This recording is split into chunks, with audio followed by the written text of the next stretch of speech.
우리가 지난주일 한 주간 동안 추석을 지났습니다. 한국같이 우리 좀 떠들썩하지는 않지만 그래도 추석이라고 우리가 지났습니다. 지난주일 날 우리 임 장로님 또 독수리 오형제 오셔서 어머니하고 오셔서 같이 추석을 지나게 돼서 또 좋았습니다. 사실 연세가 들면은 자식들이 찾아와도 자식을 잘 알아보지도 못하고 뭐 그럴 수도 있습니다만은, 그러나 부모님, 특별히 어머니의 품은 모든 사람들의 정서적 고향이라고 할 수 있습니다. 그래서 고향과 어머니는 이 같은 의미로 동의어로 사용되기도 합니다. 고향은 우리 존재의 원천이고 뿌리입니다. 그래서 사람들이 365일 많은 날들이 있는데 하필 그 고향 가려고 명절 때 그 미어 터지는 교통전쟁을 치르면서까지 고향을 가는 겁니다. 고향에 부모님이 계시고 선조들의 묘가 있고 오래제 함께 살만 나눴던 어린 시절의 친구들도 있는 것입니다. 그래서 우리가 살다가 인생에서 힘들 때가 되면은 고향이 그리워지죠. 저는 그 9남매 중에서 8번째로 태어나가지고 제가 기억하는 부모님은 이미 노인이 되신 부모님을 대부분 기억을 합니다. 근데 제 아내는 4남매 중에 장녀가 돼가지고 거의 대부분 아주 젊을 때부터 어릴 때부터 기억을 하고, 사실 저는 저희 부모님 아버지하고는 제가 23살에 세상을 떠났기 때문에 23년밖에 같이 못 살았는데 저희 장인하고는 35년, 36년을 같이 살았어요. 저희 아버지보다 훨씬 더 오랜 시간을 같이 살았죠. 이제 저희 부모님이나 저희 장인 장모님 중에서 다 떠나시고 장모님만 남아 계시는데 사실 이제는 뭐 거동도 불편하시고 그렇습니다. 그래도 한국 가면은 늘 밥을 해주시려고 애를 말했었는데 사실은 몸이 불편해서 밥을 해주시기가 굉장히 어렵습니다. 다행히 그 아파트 앞에 아파트 상가가 있어가지고 반찬도 다 팔고 요즘은 근데 갖다 끓이기만 하면 되도록 완전히 그 동네 아르바이트 하는 아줌마들이 다 그걸 팔아가지고 굉장히 아주 제가 그래서 지금은 갖다 가끔 끓여드립니다. 참 이래 생각해보면 그럼에도 불구하고 부모님 중에 한 분이라도 또 처가 쪽도 마찬가지입니다만 한 분이라도 살아계시면 한국에 가게 되면은 다른 모든 것 제치고라도 거기 가야 되는 겁니다. 그렇죠? 아무리 시골이라도 거기 가는 건 빠뜨릴 수가 없어요. 근데 부모님이 세상을 떠나게 되면은 그 다음에는 시간 나면 한번 가보는 겁니다. 형님이 있고 조카들이 있어 봐도 그때는 시간 나면 가고 아니면 뭐 전화 한 통하고 많은 것이죠. 오늘 이 본문은 예수님의 그 귀향과 관련된 그런 얘기입니다. 예수님께서 유월절이라고 하는 큰 명절을 쉬시고 난 뒤에 우리 지난 시간에 공부했던 것처럼 그 당시 요즘처럼 차가 없으니까 사실 먼 거리도 별로 안 해요. 예루살렘 남쪽의 유다 지방으로부터 올라오면서 사마리아 여인을 만난 얘기를 했죠. 그리고 올라와가지고 이 위에 갈릴리 지방, 예수님이 원래 자랐던 곳입니다. 거기 오셔가지고 지난주일에 우리가 왕의 신하를 고쳐준 그 얘기를 공부를 했습니다. 오늘은 그렇게 6월절 끝나고 이제 공생에 들어서서 첫 해에 올라오시고 난 뒤에 고향으로 다시 돌아오시고 난 뒤에 두 번째 사건을 소개를 하고 있습니다. 사실 이 사건은 갈릴리 가나 혼인잔치에서 물로 포도주를 만드신 그 사건, 이것은 예수님께서 첫 유월절 전에 예루살렘 내리기 전에 가나에서 행한 첫 표적입니다. 그리고는 유월절 내려가셨다가 오셔가지고 첫 표적은 왕의 신하를 고쳐준 사건이고 오늘 이 사건은 유월절 끝나고 와서 두 번째 사건입니다. 여러분께서 그 지난 우리 요한복음 4장 마지막 부분에 이제 왕의 신하를 고쳐준 사건이 나오고 5장 1절에 가면은 5장 1절부터 앞쪽에 보면은 베데스다 연못가에서 38년 된 병자를 고쳐주는 사건이 소개가 되고 있어 마치 4장 마지막과 5장 첫 내용이 뭐 이어지는 것처럼 그렇게 얘기를 하고 있습니다. 근데 사실은 그 4장 마지막 절에 보면은 이것은 하는 것은 왕의 신하를 고쳐준 사건입니다. 예수께서 유대에서 갈릴리로 오신 후에 행하신 두 번째 표적이니라. 꼭 기록하고 5장 1절에 보면 4장 마지막 절이고 5장 1절에 보면은 그 후에 유대인의 명절이 되어 예수께서 예루살렘에 올라가시니라. 4장 마지막 절과 5장 이렇게 연결이 돼요. 이걸 보면은 마치 왕의 신화를 고쳐주고 나서 조금 있다가 예루살렘에 6월절에 가가지고 또 베데스다 연못가에 38년 된 병자를 고쳐주신 것 같아요. 이 사건은 상당히 떨어져 있는 사건입니다. 그래서 저희가 오늘 지금 다른 제 복음서 그 중간에 있는 사건들을 좀 소개하려고 하는 것입니다. 그래서 요한복음은 예수님의 그 공생의 사역을 쭉 기록하면서 공관복음, 마태, 마가, 누가복음하고 상당히 다릅니다. 마태, 마가, 누가는 가능하면은 역사적인 순서를 따라서 시간 순서를 따라서 비교를 하려고 애를 쓰는데 요한은 자기가 쓰고 싶은 대로 쓰는 겁니다. 어떻게 하면 예수께서 그리스도이심을 가장 잘 드러내게 할 수 있을까? 필요할 때는 왕창 뛰어넘기도 하고 뒤에 사건을 가져오기도 하고 중간에 어떤 사건을 갖다가 집어넣는단 말이 없는 걸 집어넣는다는 말이 아니고 집어넣는 것입니다. 예수님이 메시아임을 드러내는데 초점을 맞추고 있기 때문에 때로는 시간적 순서를 엄격히 맞추지 않고 있는 걸 볼 수가 있습니다. 오늘 이 사건이 바로 그 사건입니다. 그래서 지난번에 왕의 신화를 고쳐준 사건과 베데스다 연못에서 38년 된 병자를 고쳐준 그 사건 사이에 상당히 많은 여러 가지 일들이 들어가는데 그 중에 하나가 바로 오늘 예수님께서 고향에서 자기가 성장한 나사렛에서 배척받는 얘기를 기록을 하고 있는 것입니다. 우선 우리가 말씀을 한번 보겠습니다. 사실 이 가장 자세하게 기록된 데 누가복음입니다. 누가복음 좀 길어서 제가 마가복음을 읽었습니다만은 누가복음 그 4장에 보면 상당히 길게 여러분 본문에 나와 있습니다. 오늘 주보에 나와 있는데 누가복음의 말씀을 중심으로 해서 조금 살펴볼 텐데요. 예수님께서 예루살렘에서 사마리아를 거쳐서 예수님이 자라나신 고향 갈릴리 나사렛으로 돌아오셨습니다. 앞에 그 기록을 보게 되면 예수님께서 공생애를 시작하시기 전에도 이미 예수님께서는 그 나사렛이라는 동네의 회당에서 가끔 가르치는 랍비로서 가르치는 그런 분이었어요. 그래서 이전에 했던 대로 안식일에 가서 가르쳤다 이렇게 되어 있습니다. 누가복음 4장 16절에 보면 안식일에 늘 하시던 대로, 이 말은 예수님이 공생의 예수님이 내려가시기 전에도 이미 가르치고 계셨다는 걸 볼 수 있고, 이미 예수님께서 공생에 시작하시기 전에도 예수님께서 상당히 그 구약 성경 혹은 히브리어에 정통하셔가지고 구약을 잘 아는 분이었습니다. 가르치는 분이었죠. 물론 직업은 목수였지만 그렇게 존경받는 그런 분이었는 것을 볼 수가 있습니다. 그렇기 때문에 나사렛 사람들은 이제 예수가 왔으니 그에게 말씀을 듣는 것을 당연하게 생각을 했습니다. 누가복음 4장 16절에 보면은 예수께서 그 자라나신 곳 나사렛에 이르사, 아주 간단한 짧은 구절입니다만 보면 예수께서 그 자라나신 곳 나사렛, 이 뭐가 이상할까요? 마가복음이나 요한복음에도 동일한 얘기가 나오는데 거기 보면은 거기 고향이라고 쓰고 있습니다. 근데 여러분 아시다시피 예수님은 나사렛에서 태어나신 분이 아닙니다. 거기서 성장하셨고 태어나기는 베들레헴에서, 유다 베들레헴에서 태어나신 분이에요. 근데 딴 분들은 그렇게 세밀하게 관심이 별로 없어요. 그렇게 치밀하지 않은데 아시다시피 누가는 직업이 상당히 의사로서 상당히 치밀한 분입니다. 그래서 이분이 기록한 걸 보면은 다른 복음서 저자들이 기록한 것보다 훨씬 치밀합니다. 그렇기 때문에 하나님께서 아마 누가에게 사도행전을 기록하라고 하나님께서 그를 아마 계시를 주시지 않았을까 그런 생각을 해봐요. 왜냐하면 사도행전은 여러분 그 사도행전 내용 아시죠? 굉장히 철저하게 그 역사적인 사건을 따라가면서 지명, 연대, 순서, 인명 이런 것이 정확해야 됩니다. 여기 보면 누가만 예수님께서 자라나신 곳이다 이런 표현을 쓰고 딴 사람들은 고향을 해요. 엄격한 고향 아니죠 사실. 어쨌든 이런 우리가 배경을 가지고서 예수님께서 자기가 자라나신 다른 데서는 고향이라 그럽니다만은 거기서 이제 말씀을 가르친 사건을 살펴보겠습니다. 첫 번째는 안식일이 되자 예수님께서는 이전에 그러했던 것처럼 회당에서 가르치셨습니다. 그곳에 가셨고 그곳에 회당에서 보관되어 있던 성경을 전달받아서 말씀을 가르치기 시작합니다. 여기 보면 누가복음 4장 17절에 보면은 선지자 이사야의 글을 드리거늘, 드린다는 말은 무슨 얘기입니까? 누군가 가지고 있다 준다는 얘기입니다. 드리거늘 책을 펴서 이렇게 기록된 데를 찾으시니 하고는 이사야서 61장의 말씀을 인용하는 걸 볼 수가 있습니다.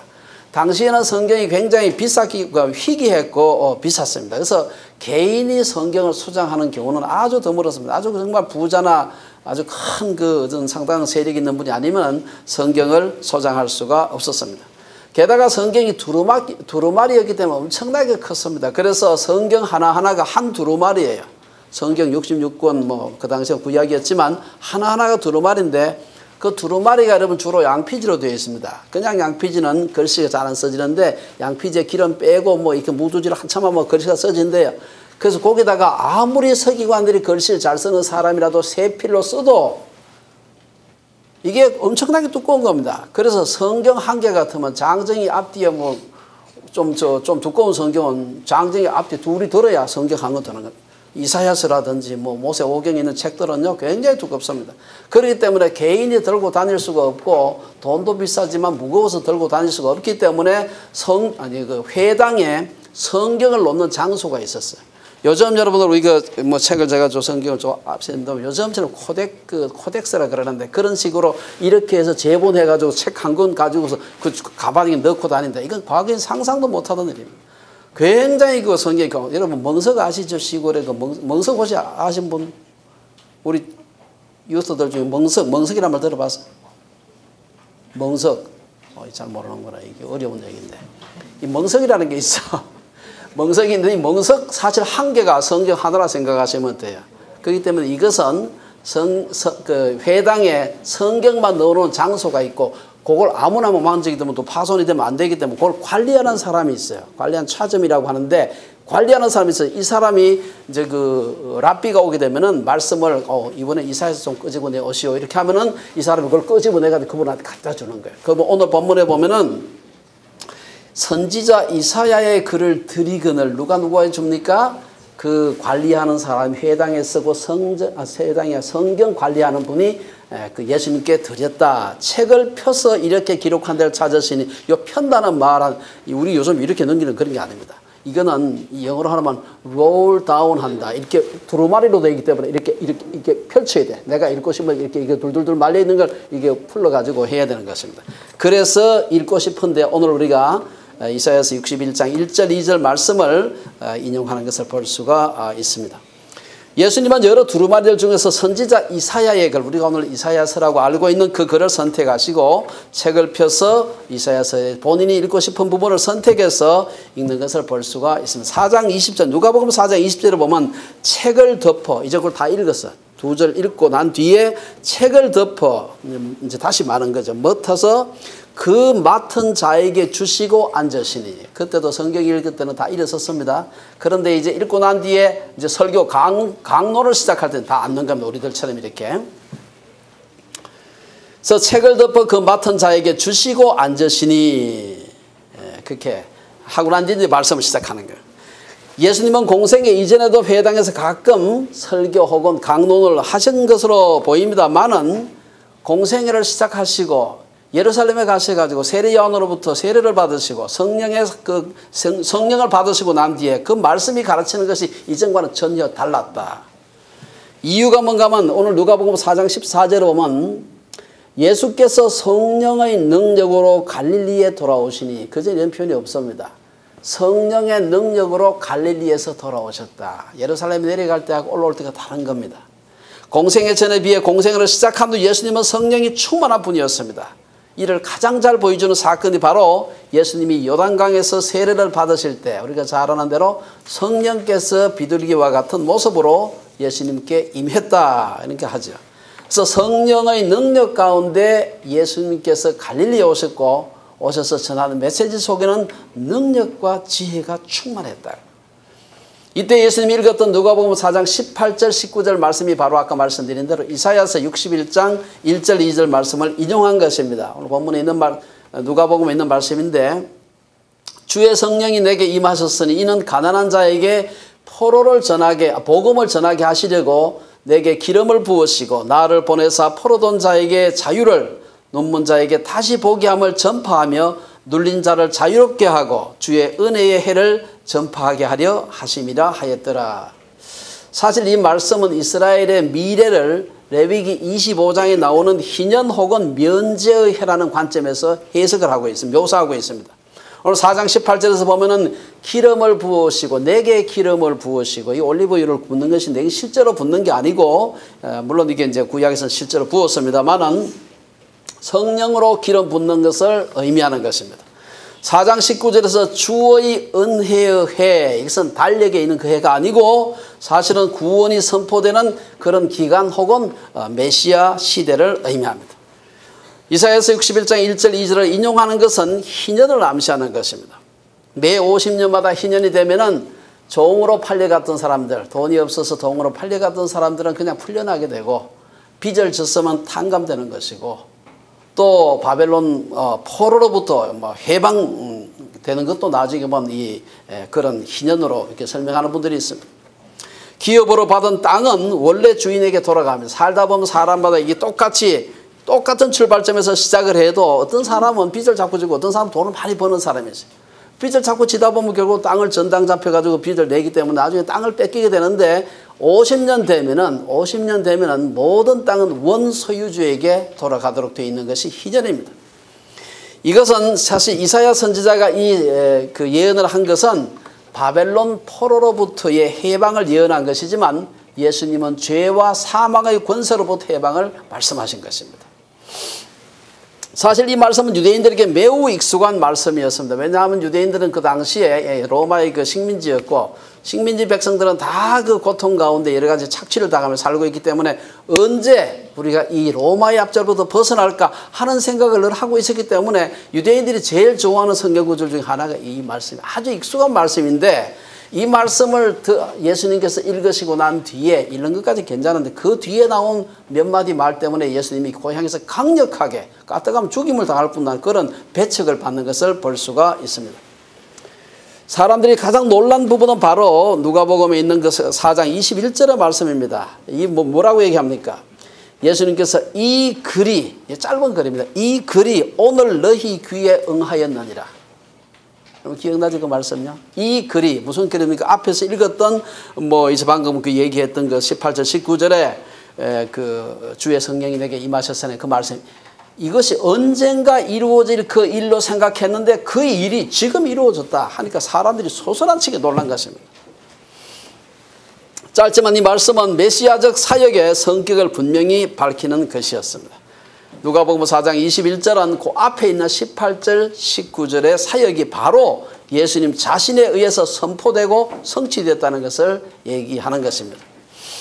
이것은 당시 유대인들에게 엄청난 충격이 될 수 있는 말입니다. 정치 군사적 희년을 생각하고 있는 많은 그 유대인들에게는 이것은 이제부터 본격적으로 로마하고 한판 전쟁을 하겠구나. 전쟁을 하면은 엄청나게 죽는 것입니다. 이겨도 죽고 저도 많이 죽는 겁니다. 진 사람 더 많이 죽겠지만 엄청난 피비린내라는 전쟁이 시작될지도 모르겠다. 이런 거 충격이 있을 수가 있는 것이죠.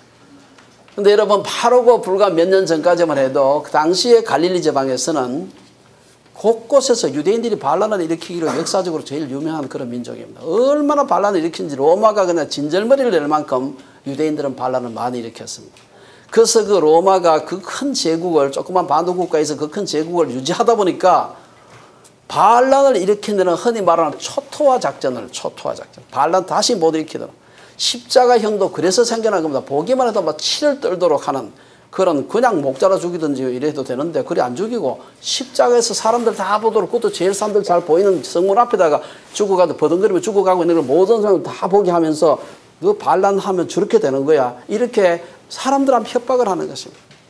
그 불과 얼마 전까지만 해도 갈릴리에서 멀지 않은 곳에서 반란이 일어나가지고 초토화된 적이 있습니다. 초토화라고 하는 것은 남자만 죽이는 게 아닙니다. 남자, 여자, 어린애, 심지어 가축들까지 다 죽이는 겁니다. 하나도 집도 완전히 다 부수고 이게 로마의 초토화 정책입니다. 대신에 반란만 안 일으키면 그냥 니들 종교 가져도 좋다.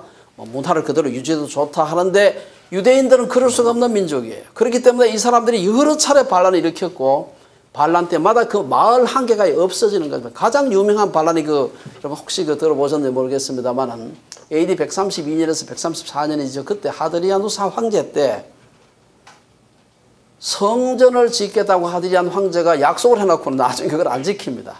그래가지고 성전 짓겠다고 모아둔 엄청난 재물이 있었어요. 왜냐하면 유대인들은 성전 짓겠다고 하면요 고만 가져오라고 말릴 정도로 돈을 많이 내요. 그런 사람들. 그 엄청난 성전 지을 그 희망을 가지고서 돈을 모아놨는데 하드리안 황제가 그 약속 안 지켰어요. 그래가지고 성전 지으려고 모아놓은 돈 가지고 군비를 쓰는 겁니다. 그래 반란을 일으키는데 그 유명한 로마 22군단이 완전히 그야말로 오합지졸 같은 유대인들한테 완전히 다 죽습니다. 그래가지고 로마가 유대인 나라를 갖다 초토화 작전. 그 기록을 보면은 얼마나 초토화 심하겠는지 유대인 전체 공동체 중에 980개가 초토화, 한 사람도 살지 못했대요. 그때 죽은 이 사람 숫자가 100만이래요. 요즘 100만이라도 어마어마한 숫자인데 그때 100만 같으면 상상을 초월한 숫자입니다. 그래도 살아남은 사람이 있다는 게 희한하죠. 이런 일이 바로 몇 년 전에 그 옆에서 일어난 일이에요. 예수님께서 이 말씀 가르치시던 불과 한 6, 7년 전에. 사람들은 깜짝 놀랐습니다. 또 그런 일이 일어나지 않을까. 예수님께서 4장 21절에서 이 글이 오늘 너희 귀에 응하였느니라. 이렇게 선포하시사 사람들은 헷갈리기 시작했습니다. 사람들이 곧바로 클레임을 제기를 했어요. 이 사람이 어디서 이런 것을 얻었느냐. 이 사람이 받은 지혜와 그 손으로 이루어지는 이런 권능이 어찌 됨이냐. 이 사람이 마리아의 아들 목수가 아니냐. 야고보와 요셉과 유다와 시몬의 형제가 아니냐. 그 누이들이 우리와 함께 여기 있지 아니하냐. 너무나 충격적인 메시지를 하니까 아니 이제까지 우리 같이 화장실 다니고 같이 지냈는데 이분이 도대체 누구냐. 깜짝 놀란 것입니다. 혼란스러웠어요. 말씀을 가르치는 것을 보니 이전에 자신들이 알고 있던 예수의 모습과는 전혀 달랐습니다. 예수님은 놀라운 기적을 행하셨고 말씀을 가르치는 모습에 큰 영적인 권위가 있었습니다. 그러면서 다른 한편으로 예수는 지난 30여 년간 자들과 더불어서 함께 울고 웃으며 지내던 옆집 늙은 노총각이었습니다. 그런데 어느 날 그가 나서서 내가 메시아이다. 오늘 지금 하신 말씀이 그 말입니다. 이 글이 오늘 너희 귀에 응하였느니라. 나는 메시아다 이런 말입니다. 이렇게 말하니 사람들이 혼란을 겪지 않을 수가 없었습니다. 그리고 이어서 혼란만 겪은 것이 아니라 예수님께서 본격적으로 배척을 받으시는 것을 볼 수가 있습니다. 우선 사람들이 예수님을 이웃집 그 랍비 혹은 이웃집의 한 남자로 알았는데 이분이 메시아인 줄로 아무도 몰랐던 것이죠. 예수님은 갈릴리 지방에 오셔서 여러 회당에서 가르치셨다. 그래 되어 있습니다. 그리고 누가복음 4장 15절에 보면 그의 가르침을 보니까 지금까지 가르쳤던 어떤 랍비하고도 같지가 않더라. 그래가지고 사람들이 모두 그를 칭송했다. 이렇게 되어 있습니다. 그런데 안식일에 나사렛에 있는 회당에 들어가서는 배척을 당하는 겁니다. 안식일에 예수께서 그 자라나신 곳 나사렛 회당에 들어가 가르칠 때는 전혀 사람들의 태도가 달랐습니다. 사람들은 예수님의 근본을 알고 있다고 생각했습니다. 그런 그가 소위 말해서 예수님의 미천을 다 알고 있는데 그런 분이 말씀을 전하고 기적을 행하는 것을 보니까 너무나 놀라운 것입니다. 그리고 그가 자기의 입으로 내가 메시아라고 얘기를 하는 걸 보니까 너무나 혼란스러웠습니다. 나사렛 사람들이 보기에 예수님은 30여 년 동안 나사렛에서 목수일을 하셨고 그의 부모와 형제들과 함께 살아온 모습을 훤히 다 알고 있는데 도대체 예수님의 그 지혜와 능력이 어디서 왔을까? 누가복음 4장 23절에 보면 예수님은 자신에 대해서 호의적이지 않았던 나사렛 사람들을 속담을 인용해서 말하고 있습니다. 예수께서 뭐라고 합니까? 누가복음 4장 23절에서 예수께서 그들에게 이르시되 너희가 반드시 의사야 너 자신을 고치라 하는 속담을 인용하여 내게 말하기를 예수님께 말하기를 우리가 들은 바 가버나움에서 행한 일을 내 고향 여기서도 행하라 하리라. 이 말이 뭐 헷갈리죠. 이게 무슨 말인지 이게 무슨 말인가 하면은 유대인 속담 중에 의원아 내 자신의 병부터 고치라 하는 속담이 있어요. 이게 뭐 무슨 뜻인지 알겠죠. 잘난 척하고 떠드는데 네 뒤치다거리나 잘해라 이런 말입니다. 니도 보니까 뭐 잘할 때 보니까 문제가 많은데 그것부터 하고 딴소리 하라 이 말이에요. 그러니까 사실은 예수님을 갖다가 깎아내리는 그런 말이죠. 그 말을 가지고서 예수님을 갖다가 비난하고 하는 것이죠. 당연히 이건 우호적이 아니고 빈정거리는 말투였을 겁니다. 이에 대해서 예수님께서는 가버나움에서 행한 일을 내 고향 나사렛이죠. 내 고향 여기서도 행하라는 유대인들의 요구대로 하지 않으시고 4장 24절에서 선지자가 고향에서는 환영을 받는 자가 없느니라 하시면서 우회적으로 나사렛 사람들을 비판하는 걸 볼 수, 책망하는 걸 볼 수가 있습니다. 그렇지만 여기까지는 그래도 사람들이 기분은 나빴지만 분노하지는 않았습니다. 이제 분노하게 만드는 게 그 다음 나오는데 누가복음 4장 25절 27절에 보면은 예수님이 사렙과 과부 얘기하고 수리아 그 나만 장군 얘기를 끄집어냅니다. 엘리야 시대에 하나님은 바알을 섬기던 이스라엘을 심판하시고 엘리야를 통해서 이방 사렙다 지방 과부에게 자비를 베푸신 얘기가 구약에 나옵니다. 또한 당시 이스라엘 땅에는 나병 환자들이 많았는데 그 많은 이스라엘의 선택받은 민족의 나병 환자 다 놔두고 수리아에 가가지고 그 군대 장관이 나만의 병을 고쳐준 것을 여기서 예수님이 인용을 하고 계십니다. 예수님은 여기서 사회적으로 약자는 이제 과부가 약자의 대표죠. 그 다음에 소외된 자의 대표가 나환자입니다. 같이 있을 수가 없어요. 저 성 밖에 따로 나가 살아야 되는 것입니다. 그러면서 구약 선지자들이 행한 두 가지 중요한 표적을 받은 사람들이 유대인이 아니라 그렇게 자랑스러워하는 유대인들이 아니라 이방인들이었습니다. 이방인 중에서도 사렙다 과부가 살았던 시돈과 그 다음에 그 나만 장군이 살았던 그 수리아는 가장 이방인의 대표입니다. 그래서 유대인들이 아주 그 상종하지 않을 때는 시돈 사람 같은 사람하고 사귀면 안 된다 이렇게 얘기했는데 거기 있던 과부에게 엘리야가 가서 이런 베푸는 걸 볼 수 있지 않습니까? 어쨌든 그런 이방인들에게 예수님이 호의를 베푸시는 것만으로도 분통이 터지는데 이에 대해서 예수님이 구약에서 이스라엘 사람들이 엘리야나 엘리사를 아직 알아보지 못해서 결국 그 위대한 선지자들이 다른 이방 민족에게 갔다라는 것을 인용하시면서 메시아인 자신을 알아보지 못한 나사렛 사람들을 책망을 합니다. 그 나사렛 사람들이 분기탱천하게 이만 화가 난 겁니다. 얼마나 화가 났는지 성경은 나사렛 사람들의 분노를 누가복음 4장 28절에서 이렇게 말합니다. 회당에 있는 자들이 이것을 듣고 말씀 잘 듣고 지금 여기처럼 이렇게 이제 설교하고 앉아 설교를 잘 듣고 있어요. 있는데 이 말이 나오니까 너무나 화가 나가지고 29절에 얘기는 일어나 동네 밖으로 쫓아내야. 이게 가만히 듣고 있다가 다 일어나가지고 자기들이 나간 게 아니에요. 화가 나서 듣기 싫다 나간 게 아니고 얘기하고 있는 사람을 멱살 잡고 한번 끄집어냈을 겁니다. 쫓아내어 그 동네가 건설된 산 낭떠러지까지 끌고 가서 밀쳐 떨이고자 하되 이게 누가복음에 나오는 얘기입니다. 죽이겠다는 거예요. 당시 회당에서는 말씀을 전하는 사람은 서서 전했고 듣는 사람은 지금처럼 앉아서 말씀을 들었습니다.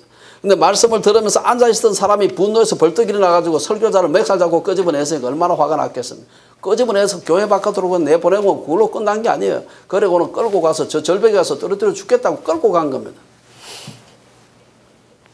4장 29절에 보면 예수님께서 초자연적인 방법으로 그들 가운데서 탈출을 하셨으니 망정이지 아니면 때도 이르기 전에 예수님께서 죽을 뻔했어요.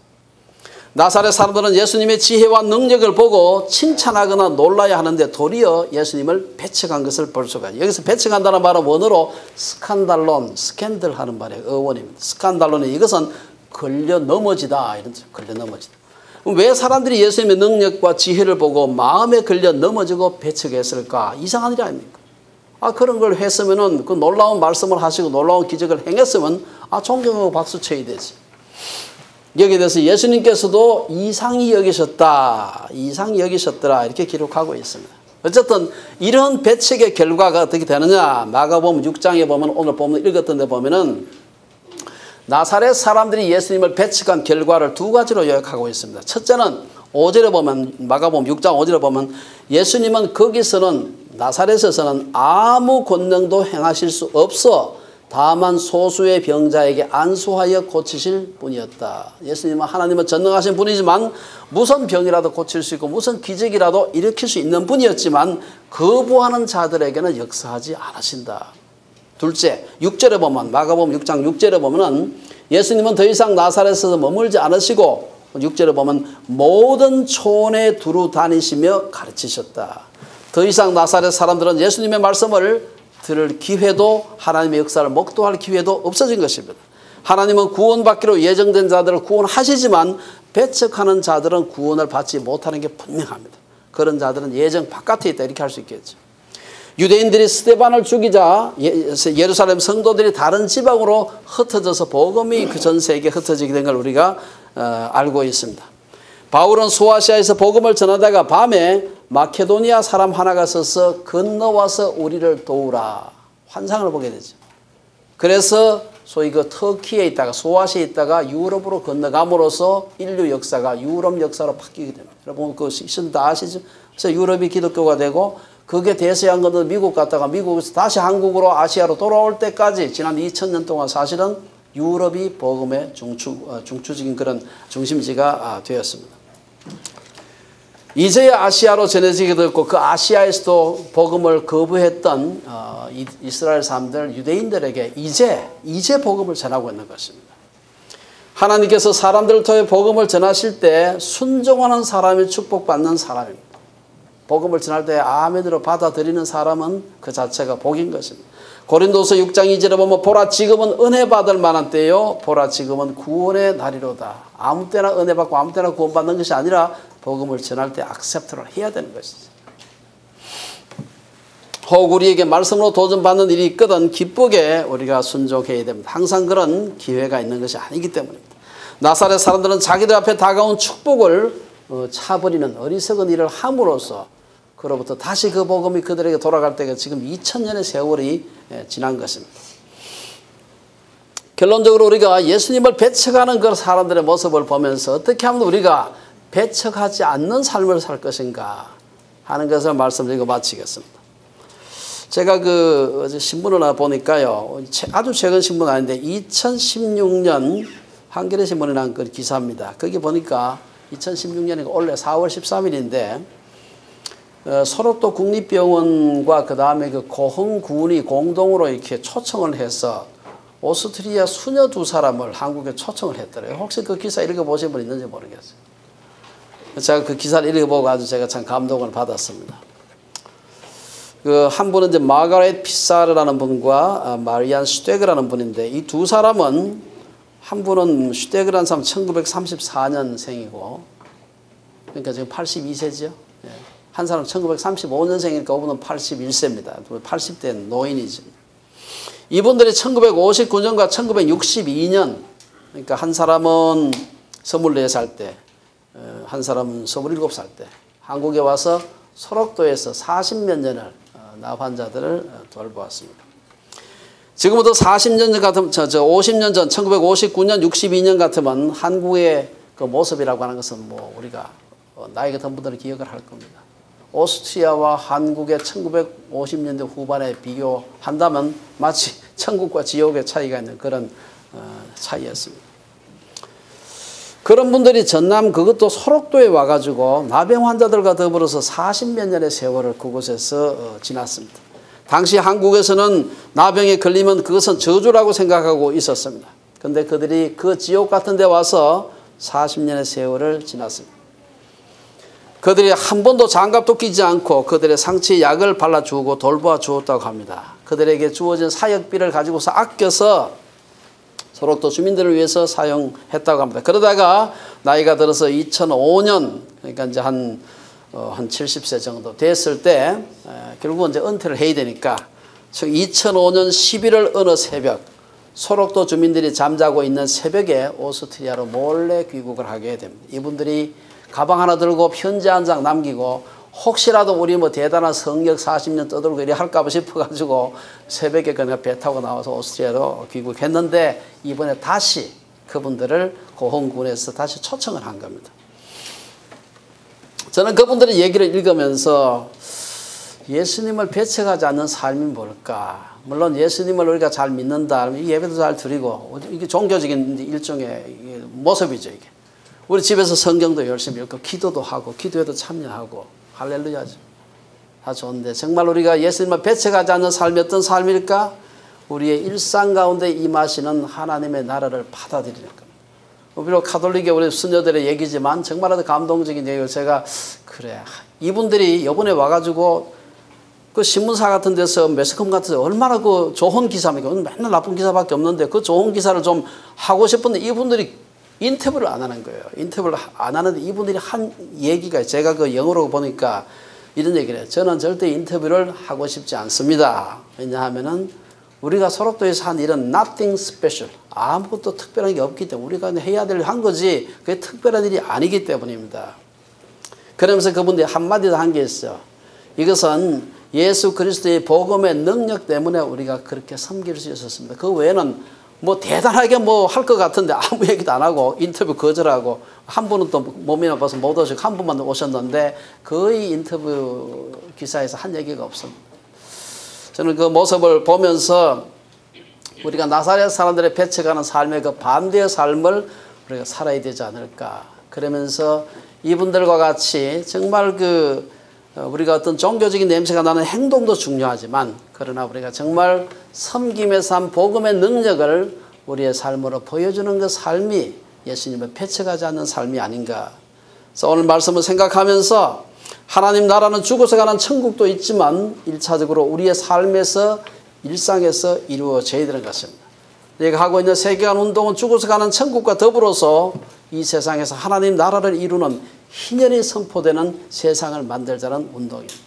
우리 주빌리가 그 운동에 앞장설 수 있기를 바라고 우리 온 주빌리 성도님들도 이 귀한 주님의 복음을 예수님의 복음을 배척하지 않는 수동적인 그런 태도가 아니라 나아가서 적극적으로 예수님께서 우리에게 보여주셨던 그 섬김의 삶을 실천하는 주빌리의 식구들 되시기를 주 이름으로 축원합니다.